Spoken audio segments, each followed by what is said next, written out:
아, 안녕하세요. 헬로윈 부장입니다.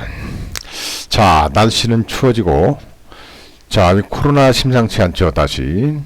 일일 확진자가 5,000명을 넘어섰는데, 또, 오미크론이라고 하는 변이, 바이러스가 또 발견돼서 전 세계를 긴장시키고 있습니다. 우리나라도 이미 나이지리아를 여행했던 40대 부부로부터 변이가 발견된 것이 확인됐어요. 그래서 우리나라도 이미 이제 감염이 시작됐다 이렇게 봐야 됩니다. 그 2차 접종까지 백신 다 한 부부라는데 오미크론에 감염됐다 이렇게 뉴스가 나왔어요. 참 걱정이죠. 그건 그렇고요. 또 우울한 소식이 더 있어요. 여러분 잘 아시는 50억 클럽 곽상도 전 국회의원이 그 아들이 5년간 직장 생활하고 퇴직금으로 50억을 받아갔다 해가지고 난리가 났었잖아요. 알고 보니까 아버지 그 아빠 찬스 100%다 해서 검찰이 그동안 수사를 해서 그 이유를 보니까 아빠인 곽상도 전 의원이 뭔가 뒤에서 봐주기를 하고 돈을 아들을 통해서 받았다 이렇게 보고 수사를 했는데 구속영장이 기각됐어요. 야, 이게 국민의 한 사람으로서요 참 기가 막힌 일입니다. 무언가 잘못되고 부정한 것이 있는 것은 확실한데 대한민국 검찰이 그걸 제대로 밝혀내지 못하고 있는 거죠. 그러면은 그런 검찰은 왜 있어야 하나요? 그런 검사들에게 왜 우리가 세금으로 그 사람들을 먹여 살려야 되나요? 그 사람만 먹여 살리나요? 그 사람 가족들까지 먹여 살리죠. 이 국민들이요 너무 마음이 좋다고 그러나요? 아니면 모르시거나 그래서 이런 상황들이 발생하는 겁니다. 저는 그렇게 봐요. 개인적으로 참 슬픈 일이죠. 잘못이 있으면 철저하게 밝혀서 지위 고하를 막론하고 처벌을 하고 하는 그런 사법 체계가 완벽하게 갖춰져야 되는데 아직 멀었다는 생각이 들어가잖아요. 세상에 50억 이제 30살 먹은 친구가 5년간 직장 생활을 어영부영하고도 50억이라는 퇴직금을 받았는데 그게 정상입니까, 여러분? 비정상인 건 확실하죠. 뭔가 잘못되어 있는 거죠. 그런데도 검찰이 그런 거 하나를 제대로 밝혀내지 못합니다. 더더군다나 그 아빠가 박근혜 정부 시절에 민정수석 비서관을 지냈던 사람이고 그 이후로도 국회의원. 아들이 돈 받았다는 뉴스 나오기 전까지도 뉴스 나온 후까지도 국회의원직을 유지하고 있다가 마지못해서 국민 여론이 악화되니까 잦은 사퇴한 거 아닙니까? 이런 거 하나를 단죄를 못하는 대한민국 검찰. 저는 대한민국 검찰은 없다. 제대로 된 검찰은 없다. 이렇게 봅니다. 검사들 몇몇이 있는데요. 너무 수가 적어요. 제대로 된 검. 나머지 2,300명 검사들 대부분은요. 썩었습니다. 저는 그렇게 봅니다. 그리고 검찰이 중심이 된 세계관을 갖고 있어요. 그 사람들은. 그래서 지금 대한민국은 검찰공화국이 진행되고 있다. 검찰공화국으로 가고 있다. 여러분 잘 아시는 것처럼 박근혜 대통령이 탄핵된 것이 2017년 3월 10일 오전 11시 이정미 헌법재판소 재판관이 했죠. 박근혜를 파면한다. 땅땅땅. 그래서 그 이후로 문재인 정부가 들어서서 그 적폐청산 작업을 진행을 해왔고 그 결과로서 사회 각 분야의 개혁 바람이 일었죠. 그 기본적인 원초적인 힘을 쫓아가면은 촛불혁명이죠.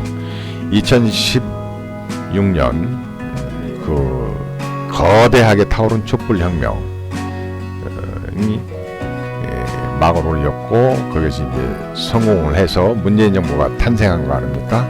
그게 5년 동안 했는데 이제 다시 어떤 바람이 부는 겁니까? 역사의 순리대로 반혁명 바람이 불었습니다.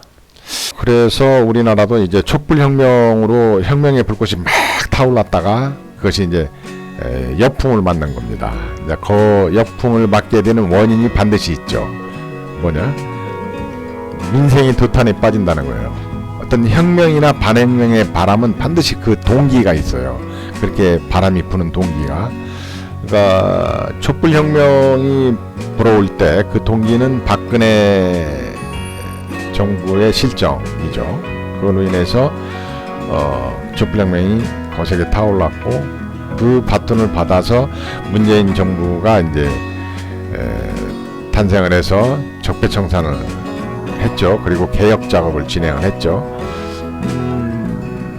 하다가 또 암초를 만난 거죠. 그 암초가 뭡니까? 부동산 실패 그리고 거기다가 코로나로 인한 민생의 피폐. 그러니까 이제 못 살겠다, 뭔가 좀 바꿔보자 하는 바람이 지금 불고 있는 거죠. 검찰 개혁을 끊임없이 추진해 왔는데 그 개혁이 깔끔하게 마무리가 안 됐죠. 그래서 공수처라는 것도 만들었는데 그 역량이 제대로 갖춰지질 못했죠. 그래서 검찰에 휘둘려 버리죠. 2,300명 대 뭐 한 30명 50명 싸움이 안 돼요. 공수처가 아무리 한다 해도 검찰을 이겨내지 못합니다. 이런 것들을 개혁하는 입장 문재인 정부에서 좀 세밀하게 생각을 해서 했어야 되는데 이제 그 부작용이 나타나고 있는 거죠. 그리고 더 중요한 사실이 있습니다. 우리 국민들이 아셔야 될 사항. 이제 대한민국 민주화 과정에서 개혁이 필수적이잖아요. 그 개혁 대상 중에서 지금 마지막으로 남은 걸림돌 검찰, 사법, 언론 이 세 어마무시한 힘을 가진 집단이 살아서 국민적 개혁의 바람을 꺾고 있는 겁니다. 이걸 아셔야 됩니다. 그런데 아주 교묘하고 그것이 카르텔로 이렇게 엮여서 그러니까 검찰, 사법, 언론 그러니까 쉽게 말하면 검사, 판사, 기자 이 세 부류가 똘똘 뭉쳐서 얽혀서 자신들의 기득권을 지키기 위해서 저항을 하고 있는 거예요. 이 저항을 이겨내지 못하는 거죠. 촛불혁명의 힘이 동력이 다 됐어요. 그 동력을 제대로 살리지 못한 건 누구의 책임입니까? 문재인 정부의 책임입니다. 그 책임을 물어야 될 수밖에 없는 상황에 온 거예요. 그게 내년 3월 20대 대통령 선거입니다. 180석이라는 거대한 의회를 구성할 수 있도록 집권당에게 힘을 실어줬는데 그 힘을 제대로 활용하지 못하고 어영부영했어요. 검찰의 개혁을 깔끔하게 성공시키지 못했죠. 그 역풍을 만난 겁니다.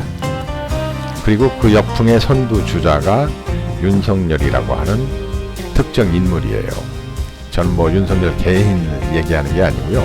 그 검찰 출신 대통령 후보가 대통령이 되는 날, 그날은 검찰공화국이 완성되는 날입니다. 그리고 정식 출범하는 날이라고도 볼 수 있죠. 이제 그 기로에 지금 대한민국이 서 있다. 이것은 옛날 군부, 막강한 힘을 가진 군부 세력이 등장했던 50 시절, 전두환 시절, 전두환이라는 별 2개짜리 보안사령관이 갑자기 대통령 자리까지 올라서는 그러한 불행한 역사의 태동, 그것과 맥이 같습니다. 그 군부가 청산이 됐거든요. 그런데 이제는 합법적 권한을 가진 세력들, 그게 검찰, 사법부, 언론, 대한민국 언론, 이 세 집단이 지금 강하게 결속이 돼서 반혁명 또 반개혁의 선봉에 서 있는 거예요. 그래서 국민들은 모르는 국민도 많고 이제 그렇게 복잡하게 얽혀 있는 거죠.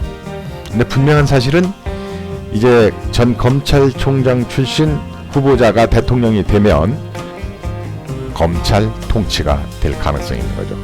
군부 대신에 검찰이 들어선 거죠.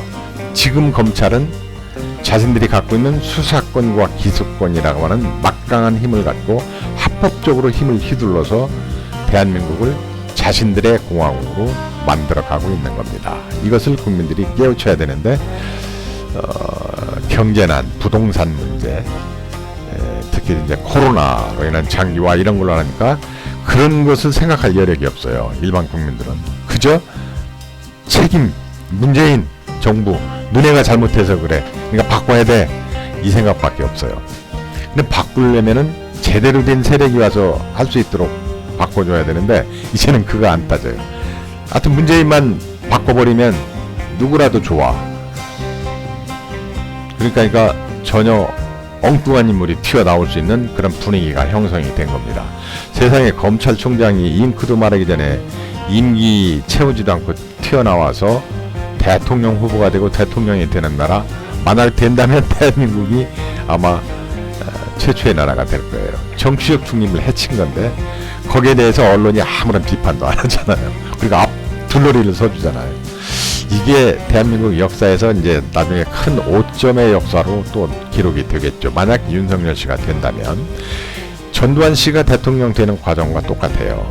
그 당시에도요, 언론이 나서서 뭐 하늘이 내린 사람 전두환에 대해서 이렇게 찬양을 했거든요. 지금도 그런 식의 일이 벌어지고 있죠. 윤석열에 대한 그 가족 친인척 비리는 거의 쳐다보지도 않죠. 문재인 정부 까는 데만 주력이 돼 있죠. 특히 조중동 보수 계층에서 그렇죠. 그래서 윤석열 후보 주변에 있는 인물들 몇몇을 보세요. 권성동, 장제원, 김태호 막 보이죠? 이런 사람들이 누굽니까? 박근혜, 이명박 정부 때 한자리들 했고 해먹었던 사람들이죠. 단죄를 받았던 사람들이 다시 뭉친 거예요. 그러니까 촛불혁명에 대한 저항 세력이 되는 것이죠. 그 세력들이 득세를 내서 윤석열이가 대통령이 되면은 이제 반혁명이 성공하는 겁니다. 그리고 그 과정에서 많은 혼란이 발생하고 그 혼란으로 인해서 피해를 보는 쪽은 민생, 하부 계층들, 그러니까 자영업자, 뭐 몸으로 벌어먹고 사는 사람들, 비정규직 이런 분들이 이제 고통을 겪게 되는 것이죠. 그것도 이제 그런 사실들은 한참 역사가 지난 다음에 알죠. 그래서 개인적으로는 걱정이 됩니다. 자, 조금 우울한 소식을 전해드려서 그런데요, 힘을 내세요. 괜찮아요. 그렇게 해도 대한민국은 앞으로 발전을 해 나갑니다. 자, 헬로윈 부장 오늘은 여기까지 얘기를 해봤습니다. 자, 그래도 힘내시고 즐겁게 행복한 시간 보내시기 바랍니다.